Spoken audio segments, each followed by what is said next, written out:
Israel ও ইরানের সংঘর্ষ যখন মধ্যপ্রাচ্যের মানুষকে মৃত্যু, আতঙ্ক ও ধ্বংসযজ্ঞের দিকে ঠেলে দিয়েছে, তখন উপসাগরীয় দেশগুলো, বিশেষ করে সৌদি আরব, সংযুক্ত আরব আমিরাত ও কাতার সেই যুদ্ধকে একটি সুযোগ হিসেবে দেখেছে। যুদ্ধের বিপর্যয়ের মাঝে দাঁড়িয়ে তারা এখন লাভের অঙ্ক কষছে।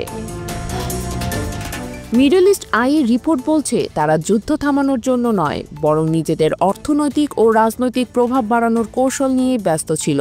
জনগণের রক্ত আর শহরের ধ্বংসস্তূপ তাদের কাছে পরোয়া করার বিষয় ছিল না। মূল লক্ষ্য ছিল কিভাবে দুপক্ষের দুর্বলতার সুযোগ নিয়ে ভবিষ্যতে নিজেদের অবস্থান মজবুত করা যায়। যখন দখলদার ইসরায়েলের যুদ্ধবিমান তেহরানকে ধ্বংস করছিল এবং পাল্টা ইরানি ক্ষেপণাস্ত্র হাইফা ও তেল আবিবে আঘাত হানছিল, তখন সৌদি ও ইউএই নেতারা আলোচনার টেবিলে বসে হিসাব করছিলেন এই সংঘাতে কার সঙ্গে ঘনিষ্ঠ হলে বেশি সুবিধা মিলবে। সৌদি আরব, যেটি একসময় ইরানের সর্বোচ্চ নেতাকে হিটলারের মতো আখ্যা দিয়েছিল, এখন সেই তেহরানেই উচ্চ পর্যায়ে সফর পাঠাচ্ছে। ইউএই ও কাতার এক ধাপে গিয়ে গোপন চ্যানেলে আলোচনার পাশাপাশি বিনিয়োগের সম্ভাবনাও খতিয়ে দেখছে। পররাষ্ট্রনীতি থেকে অর্থনীতি সবখানেই এখন হিসাবের খেলা। বিশ্লেষকের মতে এটি বাস্তবে নীতিহীনতা এবং আত্মস্বার্থের নগ্ন প্রদর্শন।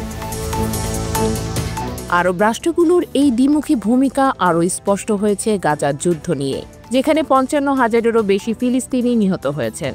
যদিও সেখানে সৌদি বা ইউএই এর উচ্চ পর্যায়ে সমর্থন ছিল না, তবে তারা শান্তি এবং স্থিতিশীলতার নামে ইসরায়েলের সঙ্গে অর্থনৈতিক সম্পর্ক গড়তে আগ্রহ দেখিয়েছে।